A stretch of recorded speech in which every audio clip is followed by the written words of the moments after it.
प्रणाम। मैं आज सहारा प्रकरण मामले में कहना चाहता हूँ। ये सहारा ग्रुप बहुत पहले से ही लोगों को सपना दिखाकर अपना बिजनेस करना इनका पेशा है। ये झूठ पर झूठ ही बोलते हैं।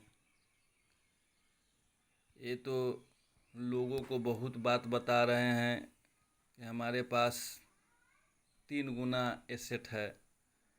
जब आपके पास 3 गुना एसेट है तो या आप उसे बेचकर भी पैसा निवेशकों का लौटा सकते हैं, या नहीं बेचना चाहते हैं तो बैंक गारंटी देकर भी आप पैसा उठाकर सबको लौटा सकते हैं। लेकिन जब इसके अंदर में चलेंगे तो पता चलेगा ये कपूरथला में जो इतने ज़मीन की जो चर्चा कर रहे हैं, इनकी अपनी ज़मीन नहीं है, ये नगर निगम की ज़मीन है। एमबी वैली प्रोजेक्ट है, जो इन्होंने तो कहा कि ख़रीदार ही नहीं है, लेकिन दरअसल बात है कि एमबी वैली में जिन लोगों ने ख़रीदना चाहा उनको ये पता है कि इतने का ये प्रोजेक्ट है ही नहीं, इसमें कुछ है ही नहीं। इनका एक ही धंधा था रियल एस्टेट का, जिसमें इसको दिन दूना और रात चौगुना लाभ मिलता था। लेकिन वो धंधा तो इनका 10 साल पहले ही बंद हो चुका है।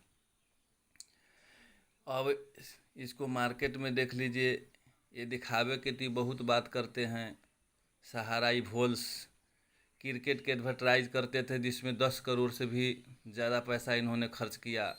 सपना इनका दिखाना शुरू से आदत है, और वहीं सपना दिखाकर ये लोगों से पैसा ऐंठते थे।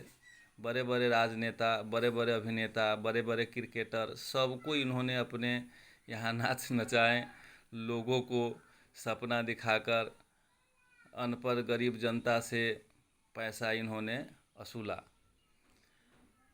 सरकार भी अब देख लीजिए इसमें हाथ डालने से डरती है। सरकार भी यह जान रही है कि अगर इसके पास कुछ है ही नहीं, अगर हाथ डालूँ तो जनता हमसे भी समझेगी, हमसे भी हिसाब लेगी।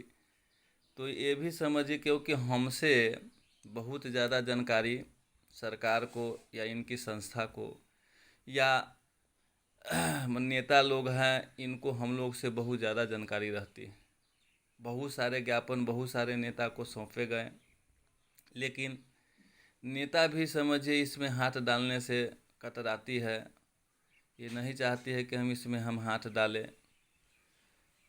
लेकिन एक बात है, 3 करोड़ 4 करोड़ 5 करोड़ जनता की बात है, हाथ तो इसमें इनको डालना ही पड़ेगा। क्योंकि अगर यही नहीं डालते हैं तो वोट बैंक की राजनीति इनका खराब हो जाएगा। अभी सरकार भी मूव में है, देख रही है कि क्या हो रहा है। बहुत सारे आज का सुप्रीम कोर्ट में डाले गए, बहुत सारे आज का सीआरसी में भी लोगों ने डाला, लेकिन इतने लोग के ही पेमेंट का विकल्प सरकार का नहीं है। सरकार चाह रहे हैं कि बहुत सारे लोग आवे, अंतोगत्वा तो इनको डिक्टेटरशिप में ही जाना पड़ेगा ही, और डिक्टेटरशिप में जाने के बाद पेमेंट हर आदमी को होगा, लेकिन समय उसमें लगेगा।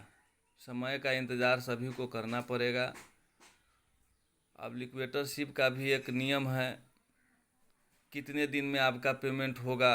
अगर कंपनी लिक्विडेटरशिप में चली जाती है तो आपका पेमेंट कितने दिन में होगा और कितने रुपया तक होगा, ये सब बात की भी मैं जानकारी आपको अब जब दूसरे वीडियो बनाऊंगा उसमें मैं आपको दूंगा।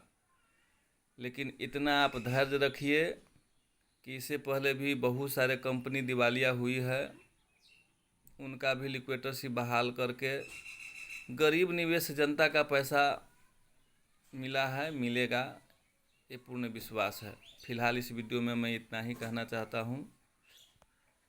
प्रणाम।